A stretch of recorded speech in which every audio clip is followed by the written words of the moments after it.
কি পরিমাণ মহিলাদের উপরে কোরবানি ওয়াজিব। কই আমাদের সমাজে মহিলাদের কোরবানি কয়জনের দেয়? বেডিরে লাগাই দিছে শুধু রুটি বানান। উনি আইসে শুধু দুনিয়ায় কি বানাইতো? রুটি বানাইতো। রুটি বানাইবা আর গোস্ত সিদ্ধ করবা, জোশ করবা, রাইনবা, আর বাকিরা ঠ্যাঙের উপরে মাথা তুললে খাইবে বসে বসে, খালাস। আস্তাগফিরুল্লাহ। এই মহিলার কি খবর নাই? এই মহিলা কি মরবে না? এই মহিলার কি আখেরাত নাই? তাহলে যে মহিলাটা তার স্বামীর জন্য পুরাটা জিন্দিগি দিয়ে দিল, যে মহিলা তার সন্তানগুলোর জন্য জীবন দিয়ে দিল, তার জন্য 20,000 টাকার ব্যবস্থা হলো না? তার কোরবানিটা আদায় হলো না? সে আজীবন গুনাহগার থেকে যাবে। তার কবর তাইলে কি হবে? আফসোসের বিষয়। আপনি বলেন অসংখ্য পুরুষ মানুষ পাত্তাও দিবেন, আরে রাহেন সে ভাত খাইতো, ভাত ফায় না নাইছে, এত ধরনের এত কথা কইল ওই বুনি, এত তান টোয়াইলে ওই বুনি। হায় মুসলমান, এই গাঁটতারামিটা কার লগে করলেন? কারে মাত বুড়িটা দেখাইলেন? আপনার কাছ থেকে কি আমি হিসাব নিতেছি? আমারে আপনি বললেই কি না বললেই কি? আমি আপনারে বুঝাইতে পারলাম না, আর আমারে উড়াইয়া দিলেন, তো কি হিসে এরপরে? আমি কি আপনি কি? আপনার কবরে আপনি যাবেন একা, ফেরেশতাদের সাথে আপনি মুখোমুখি হবেন, আল্লাহ তাআলার সামনে আপনি দাঁড়াবেন। তখন কি বলবেন? তখন কি বলবেন? আমি বুঝি নাই। গ্রামের মানুষ, সাধারণ মানুষ, অশিক্ষিত মানুষ, মূর্খ মানুষ, আমরা হুজুর কোন রকম ফরে আসছিলাম বাদুগা খাইয়া, আমরা এত কিছু টোয়াই লিখে রইবুন। এই সমস্ত বাটপারি কথা, সিটারি কথা আখেরাতের বেলায় এসে মুখ দিয়া বাইরে, কিন্তু দুনিয়ার বেলায় 100 বোঝে উনি। আপনি জিজ্ঞাসা করেন না, চাচা আপনি তো সাধারণ মানুষ, আপনি গরুর গোস্ত না খাইলে হয় না? আপনি যেহেতু মূর্খ, সরু সরিয়া জানেন না, লিখতেও পারেন না, আপনি কে গরুর গোস্ত খাইতেন? আপনি সবসময় শাক লতা দিয়ে না ভাত খাইবেন, কমা কিও কয় বলে দেখেন। আপনি না সাধারণ মানুষ, গ্রামের মানুষ, আপনি কেন টাইলস লাগাইবেন? টাইলস লাগাইব শিক্ষিত মানুষে না, আপনি মাটির ঘরে না থাকবেন, কইটা রাজি হবে? কথা বলেন। আপনার কেন ফ্যান চলবে? আপনার ঘরে কেন লাইট? আপনার কেন বিদ্যুৎ? আপনি সাধারণ মূর্খ মানুষ, পড়ালেখা করেন নাই মিয়া, আপনি মোমবাতি না জ্বালাইবেন, বেশিতে বেশি হারিকেন জ্বালাইতেন পারেন। কই এ কথা মানবে কি কেউ? তাহলে দুনিয়া 100 দুনিয়া কি 100। আখেরাত বুঝি না। আখেরাত বললে গ্রামের মানুষ, সাধারণ মানুষ, মূর্খ মানুষ, মানে রং বেরঙ্গের কথা কয়। ইয়ালামুনা যাহিরাম মিনাল হায়াতিদ দুনিয়া ওয়া হুম আনিল আখিরাতি হুম গাফিলুন। রব্বুল আলামিন বলে, বান্দা কেবল তো দুনিয়ার বাহ্যিক দিক বুঝেছ, অথচ আখিরাতের ব্যাপারে হয়ে আছো গাফেল। আখিরাত কেন বুঝিলা না বান্দা? দুনিয়া তো সবই ঠিক মতো বুঝে নিলা। বুঝে নিল কিনা বলেন? কোনটা বুঝেন নাই? আখিরাত বুঝেন নাই। ওমা হাদিহিল হায়াতুদ দুনিয়া ইল্লা লাহবুন ওয়া লাইব। আল্লাহ বলে, বান্দা শুনে নাও, দুনিয়ার জীবন আর কিছুই নয়, শুধুই কেবল তামাশা, শুধুই কেবল খেলাধুলা। ওয়া ইন্নাদ দারাল আখিরাতা লাহিয়াল হায়াওয়ান। আখিরাতের ঘর, আখিরাতের জান্নাত, সেটাই কেবল জীবন। একটা ছেলে বিদেশ থাকে, এই ছেলেটা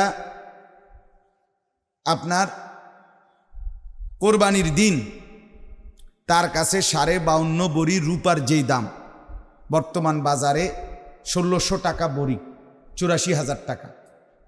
এই 84,000 টাকা এবং তার উপরে যদি তার কাছে থাকে মালিকানা, তার কাছে জমা আছে, ব্যাংকে আছে, পুঁজি আছে, যেমনি হোক আছে, যেহেতু সে বিদেশ করে, তার কাছে টাকা 1 লাখ, 1.5 লাখ, 2 লাখ, 5 লাখ টাকা আছে। কোন আন্দিয়া কদুর জমি কিনা রাখছে, অথবা কাউরে কাছে ব্যবসা করানোর লেগে দিছে, কোনো সমিতির মধ্যে রাখছে, শ্বশুরবাড়িতে বউর নামে দিয়ে রাখছে, যেভাবেই হোক, তাহলে এই ছেলেটার উপরে কোরবানি ওয়াজিব নিঃসন্দেহে। কোরবানির ঈদের দিন এবং পরের 2 দিন 3 দিন, এই 3 দিনে যদি কেউ নিজ মৌলিক প্রয়োজনের অতিরিক্ত যেই টাকা দিয়া বাজার সদাই, ওষুধপত্র, কাগজ কলম, তেল সাবান এগুলো কিনে, এগুলো বাদে এর অতিরিক্ত যদি এই পরিমাণ টাকার মালিক হয়, সম্পদের মালিক হয়, তাহলে তার উপরে কোরবানি ওয়াজিব। এই হিসাবে অধিকাংশ অসংখ্য প্রবাসী ছেলেদের উপরে কোরবানি ওয়াজিব, বিবাহিত হোক আর অবিবাহিত হোক। কোরবানি ওয়াজিব হওয়ার জন্য বিবাহিত হওয়া জরুরি না, সম্পদের মালিক হওয়া, প্রাপ্তবয়স্ক হওয়া, বালেগ। তো কোনো মানুষ ছেলে 14 বছর পরেই বালেগ হয়, তাইলে এই ছেলেটার উপরে কোরবানি ওয়াজিব। এখন করে কি আমাদের দেশে, কোরবানির মাসে কোরবানি আইলে বাপের নামে 30,000 40,000 টাকা বাড়িতে পাঠায়, এই টাকাটা দিয়া বাপ মার নামে অথবা শুধু বাপের নামে কোরবানি দেয়, সবাই মিললে এই গোশত খায়। ওই এবারে ফুতের বউ, জি নাতি, তারা মিললে জিল্লেই খায় গোশত সবাই, কিন্তু কোরবানিটা আদায় করলো বাপের নামে।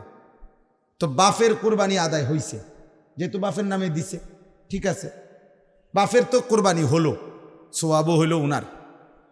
কিন্তু এই ছেলেটার উপরে যে কোরবানি ওয়াজিব, এটা কোনোভাবেই আদায় হয় না, তার কোরবানি আদায় হয় নাই, নিঃসন্দেহে সে গুনাহগার, পাপী। তো 12 বছরও যদি 20 বছরও যদি সে বাপমার নামে কোরবানি দিয়ে যায়, তাহলে সে গুনাহগারই থাকবে, পাপিয়ে থাকবে। তাহলে এই চিন্তা করে দেখেন, আমাদের সমাজে এক ঘরে 3 ফুট বিদেশ, 2 ছেলে বিদেশ, তো কোরবানি দিছে একজনের নামে, বাপের নামে, তো এই 2 জনের কোরবানি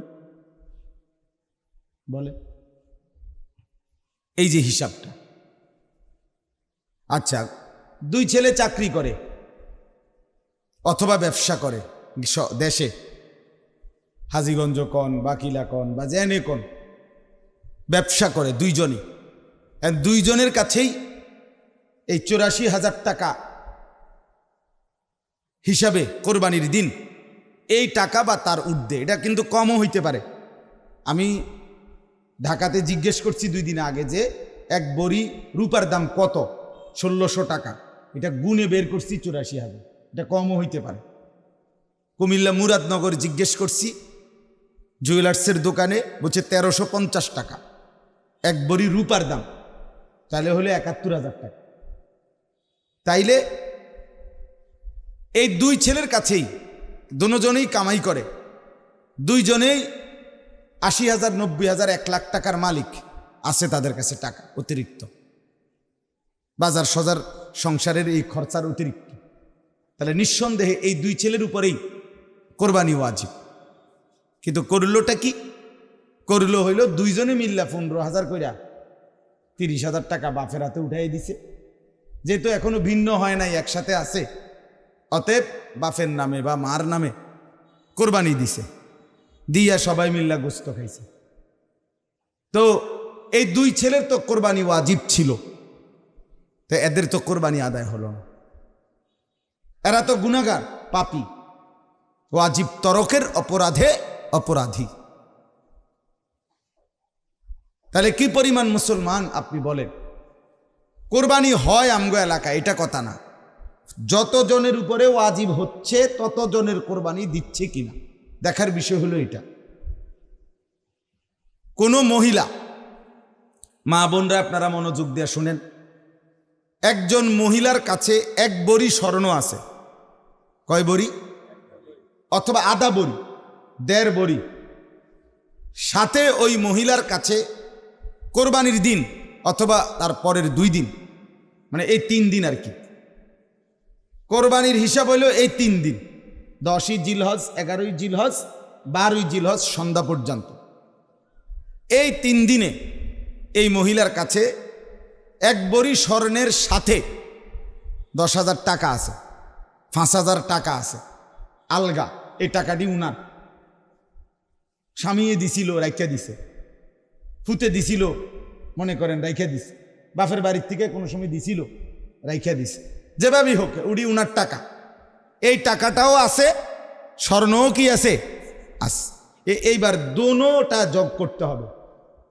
এক ভরি স্বর্ণের দাম এবং ওই টাকাটা, এই দুইটা মিলাইয়া যদি ওই 52.5 ভরি রূপার দাম 84,000, যেটা কইলাম এই মাত্র, এই দুইটা মিলাইয়া যদি টাকা 84,000 হয়, তাহলে আল্লাহর কসম এই মহিলার উপরে কোরবানি ওয়াজিব।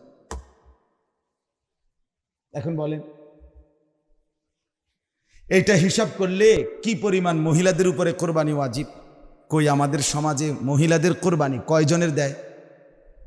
বেডিরে লাগাই দিছে শুধু রুটি বানাইতো। উনি আইসে শুধু দুনিয়াত কি বানাইতো? রুটি বানাইতো। রুটি বানাইবা আর গোস্ত সিদ্ধ করবা, জোশ করবা, রাইনবা, আর বাকিরা ঠ্যাঙের উপরে মাথা তুললা খাইবে বসে বসে, খালাস। আস্তাগফিরুল্লাহ। এই মহিলার কি খবর নাই? এই মহিলা কি মরবে না? এই মহিলার কি আখেরাত নাই? তাহলে যে মহিলাটা তার স্বামীর জন্য পুরাটা জিন্দিগি দিয়ে দিল, যে মহিলা তার সন্তানগুলোর জন্য জীবন দিয়ে দিল, তার জন্য 20,000 টাকার ব্যবস্থা হইল না? তার কোরবানিটা আদায় হলো না? সে আজীবন গুনাহগার থেকে যাবে। তার খবর তাইলে কি হবে? আফসোসের বিষয়। আপনি বলেন অসংখ্য পুরুষ মানুষ পাত্তাও দিবেন, আরে রাহেন সে ভাত খাইতো, ভাত ফায় না আইছে, এত ধরনের এত কথা কইলে ওই বুনি, এত তান টোয়াইলে ওই বুনি। হায় মুসলমান, এই গাঁটতারামিটা কার লগে করলেন? কারে মাত বুড়িটা দেখাইলেন? আপনার কাছ থেকে কি আমি হিসাব নিতেছি? আমারে আপনি বললেই কি না বললেই কি? আমি আপনারে বুঝাইতে পারলাম না, আরে আমারে উড়াইয়া দিলেন, তো কি হয়েছে এরপরে? আমি কি আপনি কি? আপনার কবরে আপনি যাবেন একা, ফেরেশতাদের সাথে আপনি মুখোমুখি হবেন, আল্লাহ তাআলার সামনে আপনি দাঁড়াবেন। তখন কি বলবেন? তখন কি বলবেন? আমি বুঝি নাই, গ্রামের মানুষ, সাধারণ মানুষ, অশিক্ষিত মানুষ, মূর্খ মানুষ, আমরা হুজুর কোন রকম ফরে আসছিলাম বাদুগা খাইয়া, আমরা এত কিছু টোয়াই লিখে রইব। এই সমস্ত বাটপারি কথা, সিটারি কথা আখেরাতের বেলায় এসে মুখ দিয়া বাইরে, কিন্তু দুনিয়ার বেলায় 100 বোঝে উনি। আপনি জিজ্ঞাসা করেন না, চাচা আপনি তো সাধারণ মানুষ, আপনি গরুর গোস্ত না খাইলে হয় না? আপনি যেহেতু মূর্খ, সরু সরিয়া জানেন না, লিখতেও পারেন না, আপনি কা গরুর গোস্ত খাইতেন? আপনি সবসময় শাক লতা দিয়ে না ভাত খাইবেন, কমা কিও কয় বলে দেখেন। আপনি না সাধারণ মানুষ, গ্রামের মানুষ, আপনি কেন টাইলস লাগাইবেন? টাইলস লাগাইব শিক্ষিত মানুষে না, আপনি মাটির ঘরে না থাকবেন, কইটা রাজি হবে? কথা বলেন। আপনার কেন ফ্যান চলবে? আপনার ঘরে কেন লাইট? আপনার কেন বিদ্যুৎ? আপনি সাধারণ মূর্খ মানুষ, পড়ালেখা করেন নাই মিয়া, আপনি মোমবাতি না জ্বালাইবেন, বেশিতে বেশি হারিকেন জ্বালাইতেন পারেন, কই এ কথা মানবে কি কেউ? তাহলে দুনিয়া 100, দুনিয়া কি 100। আখেরাত বুঝি না। আখেরাত বললে গ্রামের মানুষ, সাধারণ মানুষ, মূর্খ মানুষ, মানে রং বেরঙ্গের কথা কয়। ইয়ালামুনা যাহিরাম মিনাল হায়াতিদ দুনিয়া ওয়া হুম আনিল আখিরাতি হুম গাফিলুন।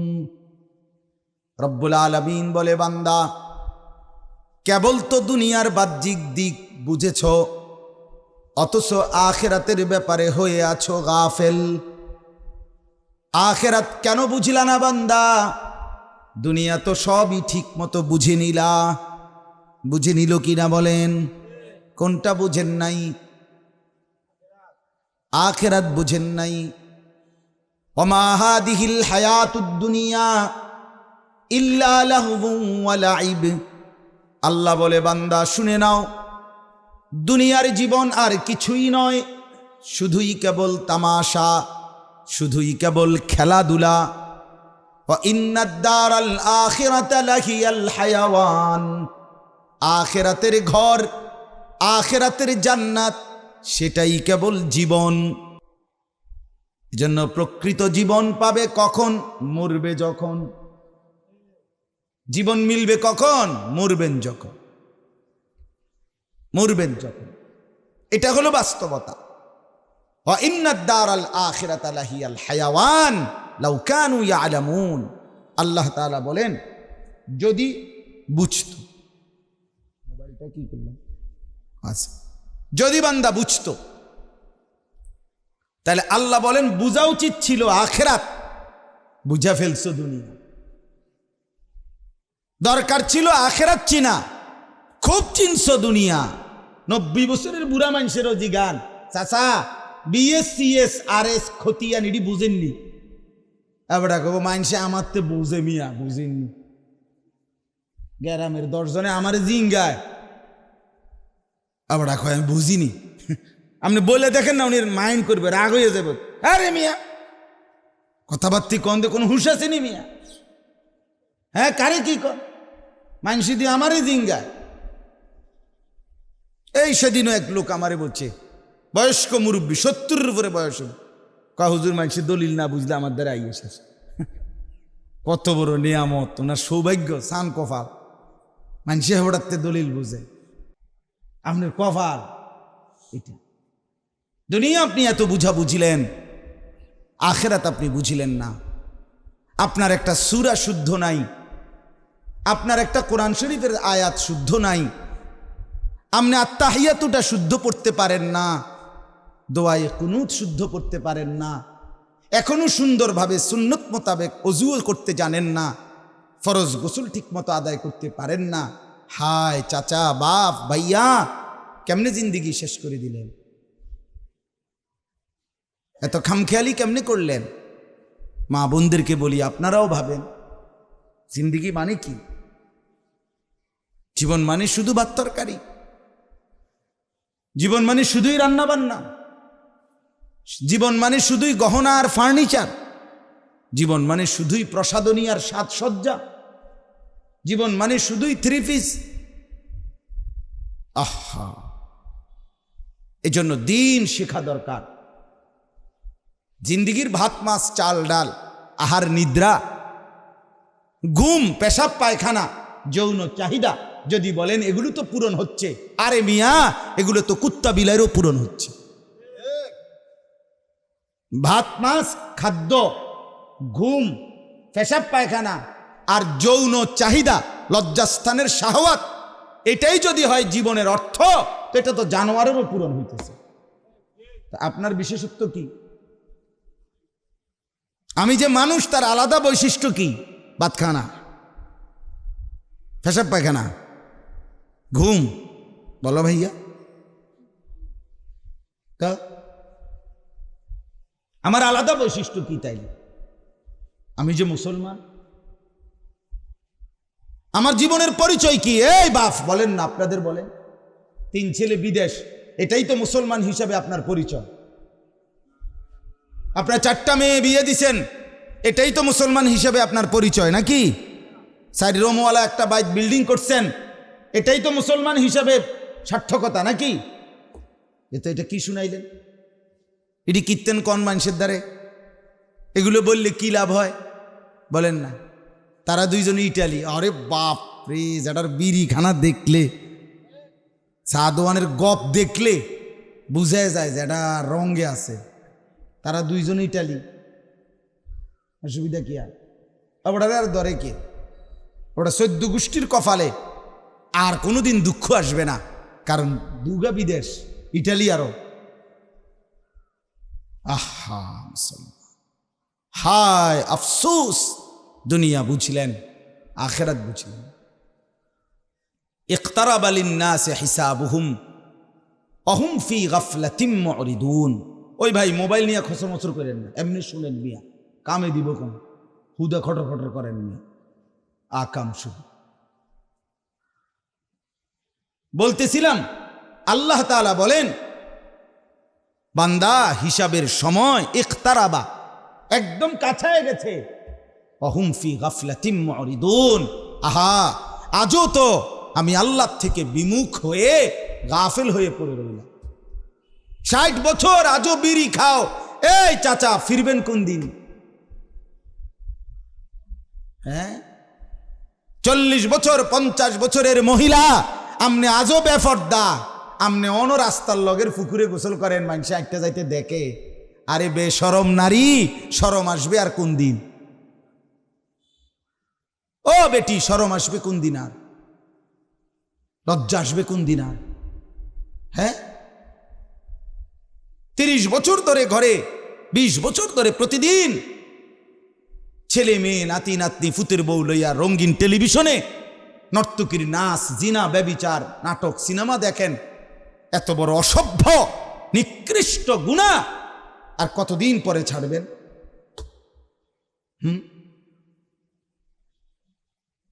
বলে আহাসিবান নাসু আন ইউতরাকু আন ইয়াকুলু আমান্না ওয়া হুম লা ইফতানুন। আল্লাহ বলে, মানুষ এই কি ভেবেছ নিজেকে শুধুই মুখে বলবা মুসলমান, আর আমি কোনো পরীক্ষা না নিয়েই ছেড়ে দেব? এই নি ভাবছ? এটা নি মনে করছো ভোটার আইডি কার্ডে লিখে দিছো যে ধর্ম ইসলাম, খালাস? জন্ম নিবন্ধন সনদে লিখে দিছো ধর্ম ইসলাম, খালাস? ইসলামের বুঝ পাইয়া লাইছে? ফেরেশতা জান্নাত বুঝাই দিবে, এত সহজ? আল্লাহ জিজ্ঞেস করছে আহাসিবান নাস, লোকেরা কি এই ভাবলো? আল্লাহ তাআলা বলছে আম হাসিবতুম আন তাদখুলুল জান্নাহ, তোমরা কি এই ভেবেছো জান্নাতে এমনি এমনি ঢুকে যাবা? এটা মামুর বাড়ি? আমার শায়েখ আল্লামা মুফতি মুশতাকুন নবী সাহেব বলে, এই বাপ, হাসরের ময়দান শ্বশুর বাড়ি না, মামুর বাড়ি না, নানার বাড়ি না। মাদেরকেও বলি, মারা এটা বুঝতে শিখেন, ভাবতে শিখেন, ইনসাফের সাথে ভাবেন। আসলে কি জিন্দেগির হিসাব কিতাব বলেন? ছেলে মেয়ে স্ত্রী সন্তান পরিবার নিয়ে দিন কোথায়? খোদার 365 দিনে 1 বছর আপনার ঘরে আপনার ছেলে একটা বছর কোনো দিন ফজরের নামাজ পড়লো না, পড়ে না। এত বড় জানোয়ার মুসলমানের ঘরে কেমনে ঘুমায় বলেন? ওর মা কই, ওর বাপ কই, ভাই কোন ঘরে বড় হইতেছে? এদের জীবনের পরিচয় কি? এটা মুসলমানের ঘর?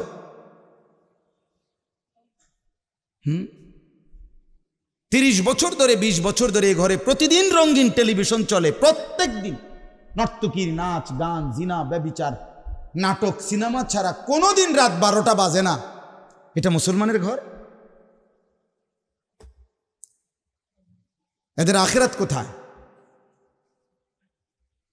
এদের পরকালের ফিকির কোথায় বলেন? মেয়েটা পর্দা করে না, বউ পর্দা করে না, ছেলে মেয়ে 5 ওয়াক্ত নামাজ পড়ে না। আপনি জিন্দিগি সংসার করতেছেন, কি সংসার? গোড়ার ঘাস পাড়তেছেন। কি সংসার এটা? এটা মুসলমানের সংসার, ইমানদারের সংসার এটা? রাসূলুল্লাহ সাল্লাল্লাহু আলাইহি ওয়াসাল্লাম স্পষ্ট বলছেন, যে ঘরে আল্লাহর জিকির নাই, যে ঘরে আল্লাহর কোরআন নাই, যে ঘরে সেজদা নাই, খোদার কসম ওই ঘর কাল বাইতিল খারিব, আলগা বাড়ি, সারা বাড়ি। যে সারা বাড়ি বলে যেই বাড়িতে মানুষ থাকে না, কুত্তা থাকে, সাপ থাকে, বিচ্ছু থাকে, কেচ্চা থাকে, ইন্দুর থাকে, ওইটারে কয় সারা বাড়ি। ওটা মানুষের বাড়ি না। কাল বাইতিল খারিব, আলগা ঘর, সারা ঘর। হ্যাঁ, মাসালুল বাইতিল্লাযী লা ইউযকারু ফীহি, যে ঘরে আল্লাহর জিকির নাই, যে ঘরে আল্লাহর বন্দিগি নাই। রাসূলুল্লাহ সাল্লাল্লাহু আলাইহি ওয়াসাল্লাম বলেন, ইযা আইকাযার রাজুলু আহলাহু ওয়া সাল্লা বিহিম জামিআন কুতিবা ফিয-যাকিরিন আল্লাহ কাসীরান ওয়ায-যাকিরাত। সুবহানাল্লাহ। নবীজি বলেন, কোন ঘরের পুরুষ যদি অভিভাবক তার পরিবারের সদস্যদেরকে, স্ত্রী ছেলে মেয়েদেরকে ফজরের নামাজের জন্য জাগিয়ে দেয়, অতঃপর সকলেই নামাজ আদায় করে, খোদার কসম নবী বলেন আল্লাহ তাআলা ওই ঘরের সকলকেই বেশি বেশি জিকিরকারী পুরুষ এবং নারীদের অন্তর্ভুক্ত করে। হাদিস নবী সাল্লাল্লাহু আলাইহি ওয়াসাল্লাম বলেন, আরো শুনেন হাদিস, মায়েরাও শুনেন, বাবারাও শুনেন, ছেলেরা তোমরাও শোনো, বোনেরা তোমরাও শোনো। রাহিমাল্লাহু রাজুলান আইকাদা ইমরাআতাহু, নবী সাল্লাল্লাহু আলাইহি সাল্লাম বলেন, আল্লাহ তাআলা ওই স্বামীর উপরে রহমত বর্ষণ করে যে তার স্ত্রীকে ফজরের নামাজের জন্য জাগিয়ে দেয়। ফাইন আবাত, যদি সে উঠতে না চায়, নাদাহা ফি ওয়াজহিহাল মা, স্বামী তার স্ত্রীর চোখে মুখে পানির ছিটা দিয়ে দেয়। রাসূলুল্লাহ সাল্লাল্লাহু আলাইহি সাল্লাম এরপরে বলে ওই হাদিসে, ওয়া রাহিমাল্লাহু ইমরাআতান, আল্লাহ ওই স্ত্রীর উপরেও রহমত নাজিল করে, আই কাজাত জাওজাহা, যে তার স্বামীকে ফজরের নামাজের জন্য জাগিয়ে দেয়। ফাইন আবা, যদি স্বামী বেচারা উঠতে না চায়, নাদাহাত ফি ওয়াজহিহিল মা, তাহলে স্ত্রী স্বামীর চোখে মুখে পানির ছিটা দিয়ে দেয়। রাসূলুল্লাহ সাল্লাল্লাহু আলাইহি সাল্লাম বলেন, এমন পবিত্র বন্ধনের স্বামী স্ত্রী দুইজনের উপরেই আল্লাহ রহম নাজিল করে। যে স্বামীকে, যে স্ত্রী ফজরে জাগিয়ে দেয়, যে স্বামী তার স্ত্রীকে কি করে দেয়, আজকে আমি উঠতে পারছি, কালকে তুমি উঠতে পারছি, হতে পারে না এমন? একদিন আমি আগে জাগ না পাইছি, তো আমি স্ত্রীকে তুলে দিলাম, আরেকদিন সে আগে টের পাইছে, তো সে আমার উঠাই দিল, মিলেমিশে আখেরাত আগায় নিল। কোরআনুল কারীমের মধ্যে আছে সরাসরি, স্বামী স্ত্রী যদি নেককার হয়, সুবহানাল্লাহ, আল্লাহ সরাসরি কোরআনে আছে, সূরা যুখরুফের মধ্যে আল্লাহ বলবে, উদখুলুল জান্নাতা আনতুম ওয়া আজওয়াজুকুম তুহবারুন, তোমরা তোমাদের নেককার স্ত্রীদেরকে সাথে নিয়ে হাসতে হাসতে জান্নাতে ঢোকো।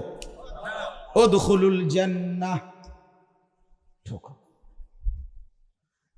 ইউতাফু আলাইহিম বিসিহাফিম মিন যাহাবিন ওয়া আকওয়াব, রব্বুল আলামিন বলেন, ঢুকেই দেখবা তোমাদের সামনে স্বর্ণের থালা আর স্বর্ণের গ্লাস ঘুরতেছে। ইউতাফু, তাওয়াফ করছে। জান্নাতি স্বামী স্ত্রী তখন মনে মনে বলবে, গ্লাস ঘোরে, প্লেট ঘোরে, নাস্তা কই, কিচ্ছু দে নাই, খালি ঘুরছে কেন? রব্বুল আলামিন বলে, বান্দা ঘুরছে এই জন্য, আজকে আমি আগে দেব না, তুমি চাইবা আমি দিতে থাকবো। ওয়াফিহা মা তাশতাহিহিল আনফুস, বান্দা তোমার দিলে যা চাইবে আমি তা দিতে থাকবো। বলো বান্দা, 60 বছরের দুনিয়া, বারবার তোমার মন চাইছিল অনেক কিছু, আমি বাধা দিছি বলে মনটারে জমাইছো। মন চাইছিল নারী দেখতে, মন চাইছিল হারাম টাকা কামাই করতে, মন চাইছিল কত গুনার মধ্যে ডুবে যেতে, কিন্তু আমারে ভয় করে মনটারে বাইধা রাখছো। আজকে সেই মন আমি খুলে দিলাম, এবার তোমার মনে যা চাইবে আমি আল্লাহ দিতে থাকবো। সুবহানাল্লাহ। আরো রয়েছে সুবহানাল্লাহ, আরো রয়েছে। এরপরে জান্নাতি চাইবে চাইবে, দিবে আল্লাহ ফেরেশতার মাধ্যমে। কিন্তু জান্নাতি চাইবে কয়টা? বেটা জানেই বা কয়টা? তুমি জানো ফলের নাম কয়টা? কইবা নাহলে 20টা। কথার কথা, তো জান্নাতে ফল আছে 20 কোটি, তো তো বাহিরি বোঝেন নাই, বাকিটি কিনবে তো এটি কি বাদ যাবো নাকি? আমি তো জানি না নাম, আপনি জানেন কয়টা নাম? তো রব্বুল আলামিন বলে, লাহুম মা ইয়াশাউনা ফিহা ওয়া লাদাইনা মাজিদ, আমার বান্দা যা চাইবে তা তো দেয়াই হবে, আর এরপরে আমি আল্লাহর কাছে আরো আছে। সুবহান আল্লাহ। এবার ফেরেশতাকে বলবে, এবার আমারগুলো দাও, ওর চাওয়া শেষ। ফেরেশতা এবার আরো দিবে, আরো দিবে, আরো দিবে, আরো দিবে, আরো দিবে, আরো দিবে।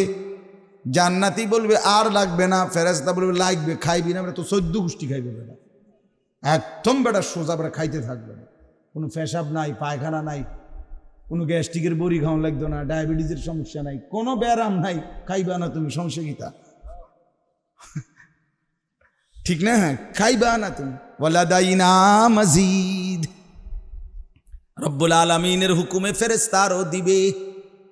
দিতে দিতে দিতে দিতে একটা সময় জান্নাতে ফেরেশতা বলবে, রব্বুল আলামিন সব দিয়েছি, আর তো কিছু নাই। রব্বুল আলামিন বলেন, ওয়ালাদাইনা মাজিদ, না ফেরেশতা আমার আরো আছে। এবার ফেরেশতা বলবে আল্লাহ এবার আপনি আপনার জান্নাতি বান্দাকে কি দেবেন? রব্বুল আলামিন বলবেন আমার 70,000 নূরের পর্দা সরিয়ে দাও ফেরেশতা, আমি আমার বান্দাকে আমার দিদার দেব। এবার সে আমাকে দেখবে, দেখে নয়ন জুড়াবে। ইলা রব্বিহা নাদিরাহ। হ্যাঁ, আপনারা এই ছেলেরা নওজোয়ানরা বাপরা আপনারা আম করে তো বেকুব ভাববেন না যে আমরা বুঝছি না কিছু, সবই বুঝছি আমরা।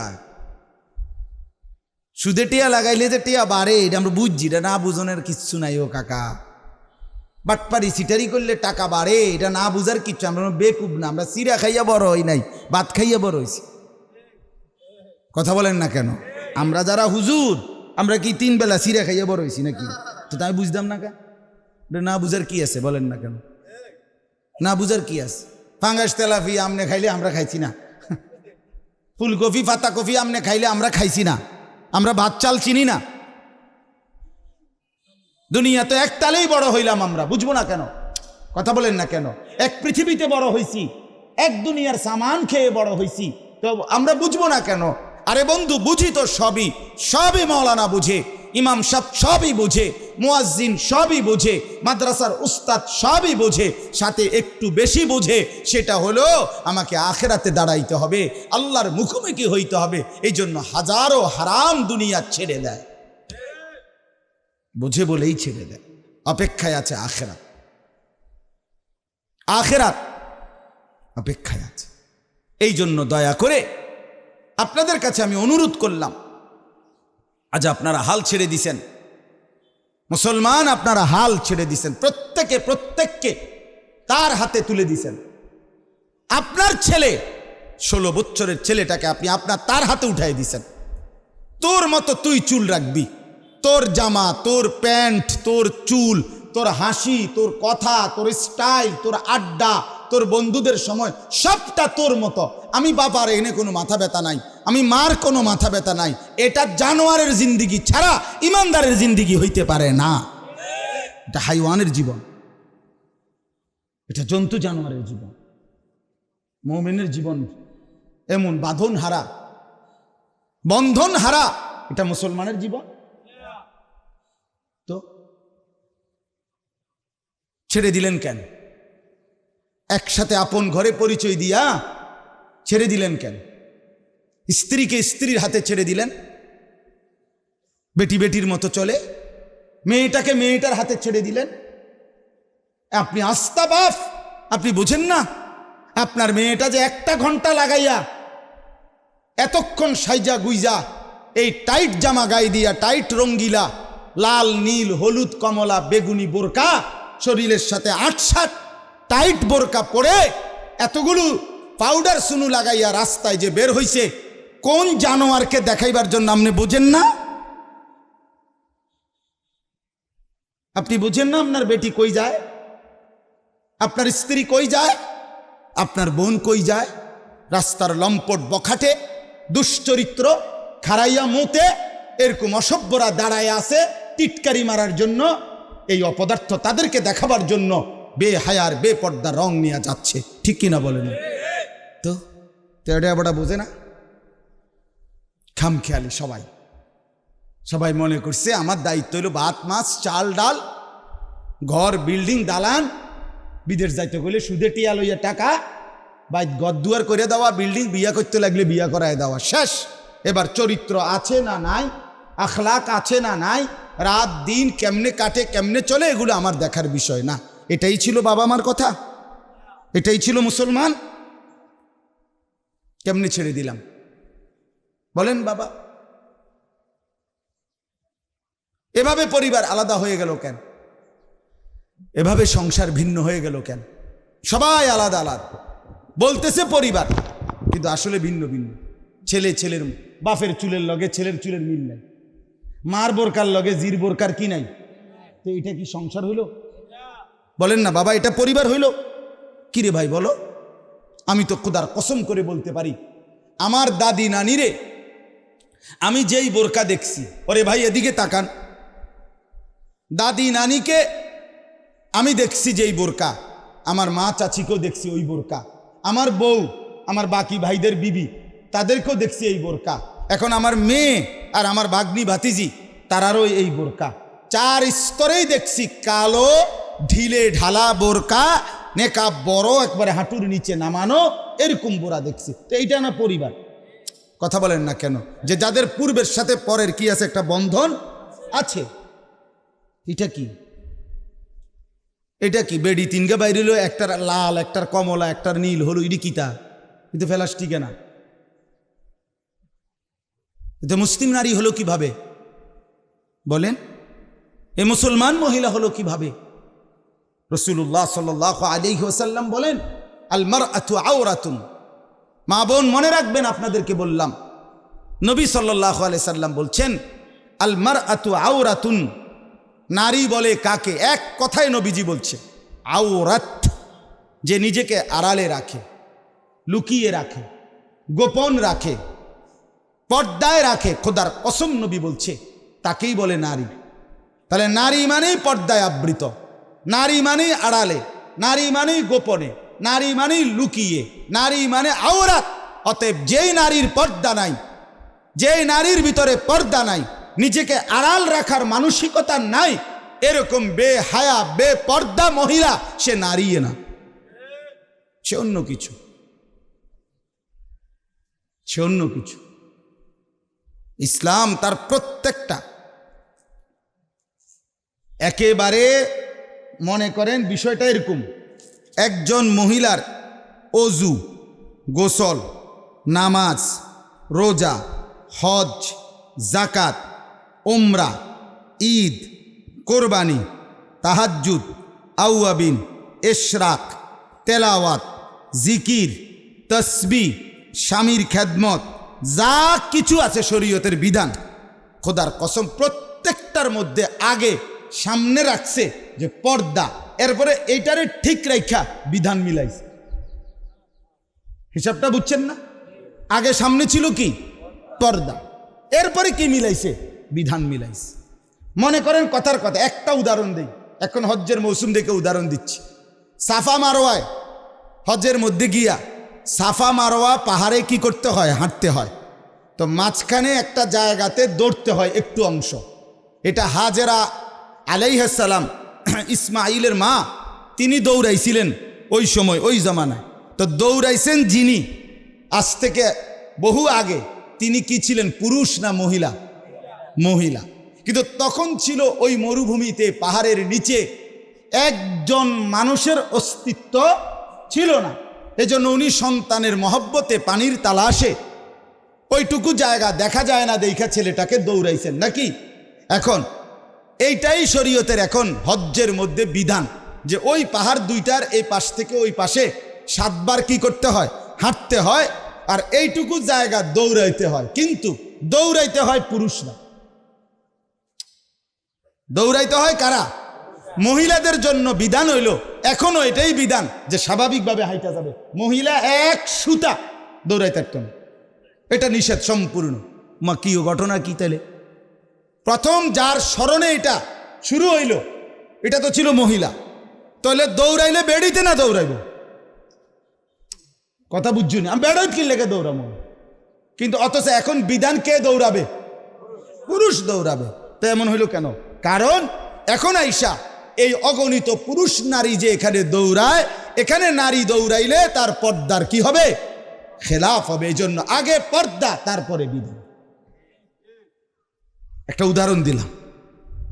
ইসলাম এভাবে নারীকে পর্দায়, অর্থাৎ নারী মানেই পর্দা, পর্দা মানেই নারী, এটাকে সামনে রাখা। মহিলাদের জন্য আজান, আজান দেয় না কেন? অথচ প্রত্যেক মানুষ মুয়াজ্জিন রাখার ক্ষেত্রে গলার কণ্ঠ একটু সুন্দর হোক, আজানটা সুন্দর শোনা যাক, এটা কি চায় না সবাই? তো তাইলে তো এক্ষেত্রে সবচেয়ে উত্তম ছিল মহিলা।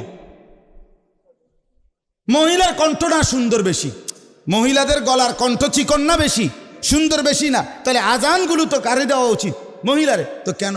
তার পর্দা, তার কি বলেন না কেন? তাহলে কোনো কিছুতেই একজন নারীকে পর্দা বাদ দিয়ে তার কোনো বিধান নাই, কিচ্ছু নাই, পর্দা ছাড়া কোনো। নামাজের মধ্যে প্রথম কাতার সবচেয়ে ফজিলত বেশি কিনা, কথা বলেন না? তো বেডি কেন দাঁড়াবে না? মহিলাও তো জান্নাতে যাইতে চায়, পর্দা, ঠিক কিনা বলেন না? কেন মুসল্লির চাইতে ইমামের মর্যাদা বেশি না, কথা বলেন না কেন? তো মহিলা কেন ইমামতি করবে না? পর্দা, পর্দা। তাহলে সকল কিছুতে লাব্বাইক, এই যে হাজিরা পড়ে লাব্বাইক আল্লাহুম্মা লাব্বাইক লাব্বাইক লা শারীকা লাক লাব্বাইক ইন্নাল হামদা ওয়ান নি'মাতা লাকা ওয়াল মুলক লা শারীকা লাক। আমার বুধবারে ফ্লাইট, আল্লাহ যেন তৌফিক দেয়, দোয়া এই জন্য পড়ে লাইলাম, আল্লাহ কবুল করেন।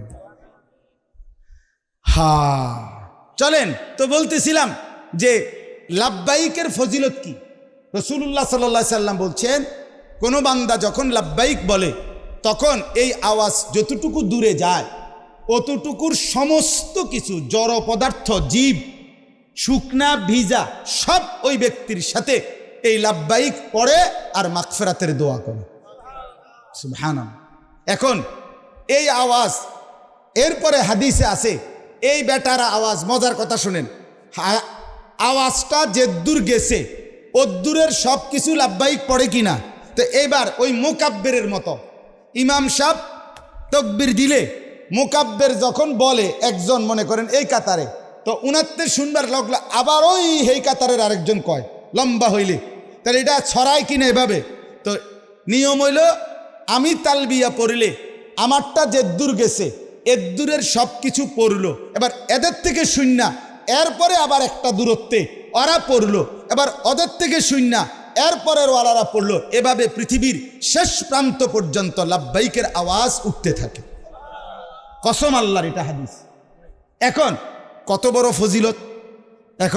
এখন অথচ শরীয়তের বিধান হইল এই লাব্বাইক মহিলারা যখন হজে যাবে, উমরায় যাবে, মহিলারা কোনোভাবেই আওয়াজ করে পড়তে পারবে না। কেন পারবে না বলেন না? কেন পারবে না? তাইলে তোমার ফজিলত তোমার এক পর্দার ভিতরেই, যেখানে যেই ঘাটতি সবে আল্লাহ বলছে পর্দার ভিতরে দিয়ে দেবে। বেড়ইতে অন্যভাবে আমল করে যা নিবে, তোমার পর্দার কারণে আমি আল্লাহ সমস্ত ঘাটতি পুরাইয়া বরাবর নেকি দিয়ে এক জান্নাতেই ঢুকায় দেবো একসাথে, কমতি নাই। হাসরের ময়দানে দেখবা কমতি নাই। এই জন্য আমি অনুরোধ করছি আপনাদের কাছে, আজকে যেই মা বোনরা এসেছে আপনাদেরই মা বোন, কারো মা, কারো বোন, কারো চাচি, কারো বিবি, কারো আত্মীয়া, দয়া করে তাদের উপরে রহম করেন। প্রত্যেক পুরুষের দায়িত্ব, প্রত্যেক স্বামীর দায়িত্ব স্ত্রীকে দ্বীনের কথা বলা। তাই বেডির মতো চলুক, আমি কই তারি নইতাম, এই সমস্ত কথাগুলো হইতো না। এটি সাদওয়ানের কথাগুলো হইতো না। হাসরের মাঠ কোনো সাদওয়ান না, কথা বলেন না কেন? হাসরের মাঠ সাদও কান, আপনি এনে বই বই পাগলামি করবেন? হ্যাঁ, খামখেয়ালি এটা। হাসরের মাঠ বই এই মেম্বার চেয়ারম্যানের মেল মিটিং, আপনি এনে বইবে লম্বা লম্বা গপ মারবেন, দেখে গপ মারনের কাজ জায়গা। আল্লাহ আমাদেরকে মাফ করে দেন। অতএব বাপ, আজকে অনুরোধ করছি, আমাদের উচিত, ওই যে বললাম, যে কথাটার থেকে চলে গেছিলাম, একজন মহিলা তার কাছে যদি কিছু পরিমাণ স্বর্ণ এবং কিছু টাকা থাকে, দুইটা মিলাইলে যদি কোরবানি ওয়াজিব হয়, 52.5 ভরি রূপার দাম এই পরিমাণ টাকা হয়, তাহলে এই মহিলার উপরে কোরবানি ওয়াজিব।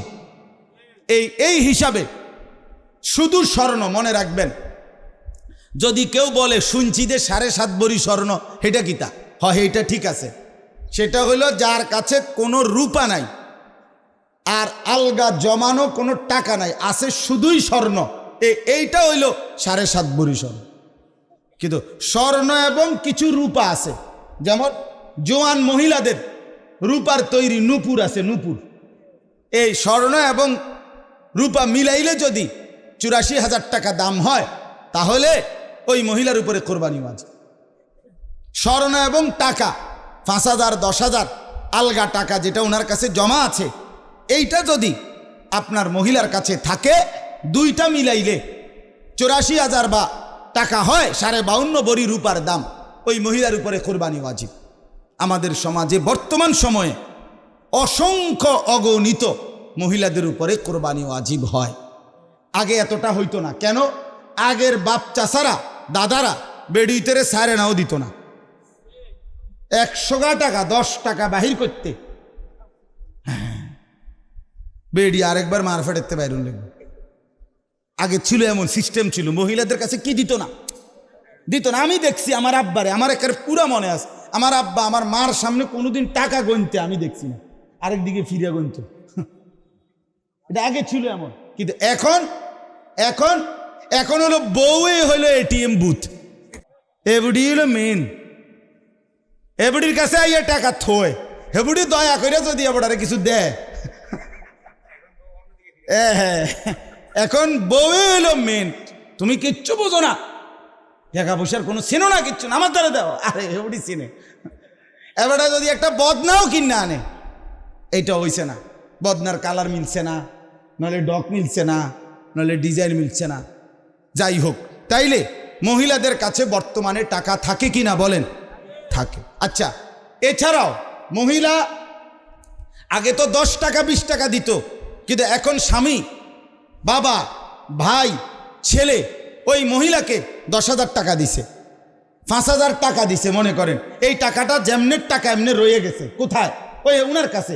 তো কোরবানির ঈদের দিন যদি ওনার ওই স্বর্ণ কিছু 1 বড়ি 1.5 বড়ি আধা বড়ি আর ওই 10,000 5,000 3,000 টাকা এই জমা, এই দুইটা মিলাইলে 84,000 টাকা হয়। হবে না কেন? 1 বড়ি স্বর্ণের দামই তো 90,000, 1 লাখ।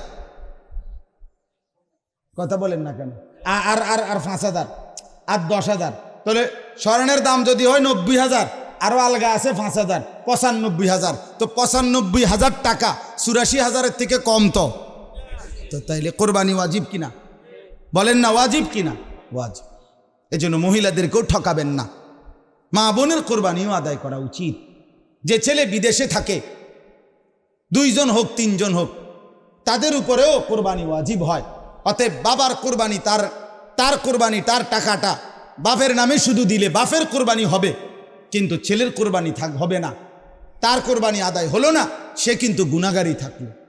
অতএব আমার একজনে বলছে একবার যে আমি তো আমার আব্বারে কোরবানি লেগে টাকা দিছি, আবার আমি আমার লেগে কেমনি দিব? তা না, আমি বললাম যে মনে করেন আমি আমার আব্বারে বাবার খেদমত করতে গিয়ে আমি একটা লুঙ্গি কিনে দিছি আমার আব্বারে, অতএব আমি তো আর এখন লুঙ্গি ফিনতার দরকার নেই না। আমি কিনলে আমি না আমার আব্বারে লুঙ্গি দিলাম, অন্তত আমি হাফ প্যান্ট ফিনবো। কথা বলেন না কেন? এটা বুঝি কোনো কথা হইল? তো তুমি তো তোমার বাবার খেদমত করছো, ঠিক কিনা বলেন না কেন? তুমি তোমার বাবার সেবা করলা, সেই হিসাবে বাবারে টাকা দিলা, তো তোমার হুকুম আদায় করতে হবে, আদায় করতে হবে। শহরে, বন্দরে, গ্রামে, বাজারে, ব্যবসায় যেই ছেলেরা কামাই করে, বিবাহিত হোক অবিবাহিত হোক, ছেলে বিয়ে করে নাই কিন্তু বালেক, 14 বছরের ঊর্ধ্বে বয়স এবং টাকারও মালিক, তাহলে তার উপরেও কোরবানি কি হয়? ওয়াজিব। এই জন্য দয়া করে আমি আপনাদের কাছে অনুরোধ করছি, কোরবানি আল্লাহ তাআলা বলছেন, কোরবানির শুরুটা আল্লাহ আদম আলাইহিস সালামের 2 সন্তান হাবিল আর কাবিলের মাধ্যমে শুরু করে দিছে। ইজ কাররাবা কুরবানান, সেই থেকে কোরবান শুরু। আল্লাহ বলেন ওয়ালিকুল্লি উম্মাতিন জাআলনা মানসাকান, সর্বযুগে আমি আল্লাহ কোরবানির বিধান রেখেছি। কোরবানি নতুন না, প্রাচীন, একদম প্রাচীন। আদম আলাইহিস সালামের জামানা থেকে হাবিল কাবিলের মাধ্যমে কোরবানি কি করে দিছে? আল্লাহ শুরু করে দিছে। অতএব কোরবানি আমাদের প্রাচীন ইবাদত। কাজে প্রত্যেক মুসলমানের কাছে অনুরোধ, এই কোরবানির সিজনকে সামনে রেখে দয়া করে মাসআলা বুঝে আপনাদের যত জনের উপরে কোরবানি ওয়াজিব তত জনের সকলের কোরবানি দেন। প্রয়োজনে গরু ছোট হোক। আপনি 3 লাখ টাকার গরু হুডাঙ্গিরি মারতেন গেছেন কিনতেন? কথা বলেন না কেন? আপনি 50,000 টাকার শরীক লইতেন গেছেন কিনতেন? আপনি 15,000 টাকা 20,000 টাকা দিয়া খাসি জবাই দেন, ছাগল জবাই দেন 2টা, তাহলে তো 2 ছেলের কোরবানি কি হয়ে গেল? আদায় হয়ে গেল। আমার এটা কি গোশত খাওয়া না শরীয়তের হুকুম পালন করা? তো তেনে মাতবরির কিতা মাতবরির কি আমনে 3 লাখ টাকা দিয়ে গরু কোরবানি দেওয়াতে আমনের মানুষে মাথাত লইয়া আলগি দিয়া বাকিলা বাজার থুইয়াইব নাকি? তো কি তা এটা কি উটাঙ্গিরির কি আছে? শুধু শুধু একেবারেই শুধু শুধু। এই জন্য প্রদর্শনী কিছু নাই এখানে। এখানে শরীয়তের কি আদায় করা? হুকুম আদায় করা। রাসূলুল্লাহ সাল্লাল্লাহু আলাইহি ওয়াসাল্লাম বলেন, মান কানা লাহু সাআতুন ওয়া লাম ইউদাহি ফালা ইয়াকরুবান্না মুসাল্লানা। ওহো, নবীজি সাংঘাতিক কথা বলছে। যার উপরে কোরবানি ওয়াজিব ছিল অথচ আদায় করলো না, রাসূল সাল্লাল্লাহু আলাইহি ওয়াসাল্লাম বলেন ওই নাফরমান যেন আমাদের ঈদগাহে না আসে, নামাজে যেন আসে। তুই আসবি না নাফরমান, ঘুমা, তুই গোস্ত রানলে তোরে খাওয়াইব, তুই নামাজ পড়তে আসবি না বলে। এই জন্য খামখেয়ালি করলে হবে না। কোরবানির ফজিলত সাংঘাতিক সাংঘাতিক। ওয়াল বুদনা জাআলনাহা লাকুম মিন শাআইরিল্লাহ। আল্লাহ বলে কোরবানির প্রাণীটা সরাসরি আমি আল্লাহর নিদর্শন, এটা আমার। আল্লাহ ডাইরেক্ট বলে এটা আমার। কোরবানির জন্য যে প্রাণীটা কিনে বান্দা যখন কিনে, তা আল্লাহ বলে এটা কার? আমার। লাকুম ফিহা খাইর, আল্লাহ বলে এর মধ্যে রয়েছে তোমাদের জন্য কল্যাণ, কল্যাণ, বরকত, খায়ের রয়েছে, লস হবে না। কোরবানি দিয়ে মার খেয়ে গেছো, আল্লাহর কসম নবী বলছে আল্লাহর ঘরের হজ করে কেউ কোনোদিন গরিব হয় না, আল্লাহর জন্য খরচ করে ফকির হবে না। যার খাজানায় সব তার জন্য দিয়া তিনি কি অভাবী মনে করছেন আপনি? নাউযুবিল্লাহ। হ্যাঁ, এই জন্য মাইয়া বিয়া দিয়া মার খাইতে পারেন আপনি, ফুদ বিদেশ পাঠাইয়া মার খায়, আপনার বাড়ি বিল্ডিং করে মার খাইতে পারে, কিন্তু আল্লাহর ঘরে খরচ করে, হজ্জের জিয়ারত করে, আল্লাহর রাস্তায় খরচ করে কি হয় না? কোনো দিন কমে না। ইউরবিস সাদাকাত, আল্লাহ বলেন আমার রাস্তায় সাদাকা আমি ওয়াদা দিলাম, আমি এটা বাড়িয়ে থাকি। এই জন্য হজে ঠকে না, জাকাত দিলে ঠকে না, কোরবানি দিলে ঠকে না। আল্লাহর রাস্তায় মসজিদ মাদ্রাসায় অতি অসহায় এতিম গরিবকে দিলে ঠকে না, বরং বাড়ে। কি হয় বলেন না কেন? বাড়ে। এই জন্য মসজিদে দান করবেন, মাদ্রাসায় দান করবেন, অসহায়কে দান করবেন, এতিমকে দান করবেন, বিধবাকে দান করবেন, দুস্থকে দান করবেন, কোরবানি আদায় করবেন। প্রয়োজনে আমি শেষ কথা বলতেছি, যদি পূর্ণ না বুঝেন তা আমার একটা বিনীত অনুরোধ, আপনারা নিজেরা একা বুঝতেন না, এই জন্য আপনাদের ওলামায়ে কেরাম, আপনাদের স্থানীয় একজন নির্ভরযোগ্য ভালো মুফতি আলেমের কাছ থেকে আপনি আপনার সম্পদের হিসাবটা ওনারে জানাবেন যে হুজুর আমার জমি এর দূর, বাড়িতে আছে এর দূর, ব্যাংকে আছে এত টাকা, আমার ফুতের আছে এত, এই অবস্থায় আমার হজ, কোরবানি, জাকাত এগুলো ওয়াজিব হবে কিনা, ফরজ হবে কিনা আপনি আমারে বলে দেন। এটা ভালো না? একজন ডাক্তার দেখাইয়া লইলে ভালো না? না নিজে নিজে ওষুধ খেলে ভালো?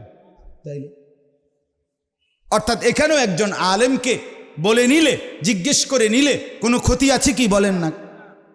সর্বশেষ যেই কয়জন যুবক ভাই তোমরা বসছ, তোমাদের কাছে আমার একটা কথা, সেটা হলো দোস্ত আমার, বন্ধু আমার, শেষ পর্যন্ত মনে রাখতে হবে ভাইয়া, তুমি কিন্তু একাই, ও চিরেই তুমি একা হয়ে যাবা, দুনিয়াতেও আখেরাতেও। আমার সেই প্রাইমারির বন্ধুরা আমার সাথে নাই, আমার সেই ছাত্র জীবনের মাদ্রাসার সাথীরা কেউ এখন আমার সাথে নাই, আমি একাই আমার জিন্দিগি নিয়ে আছি।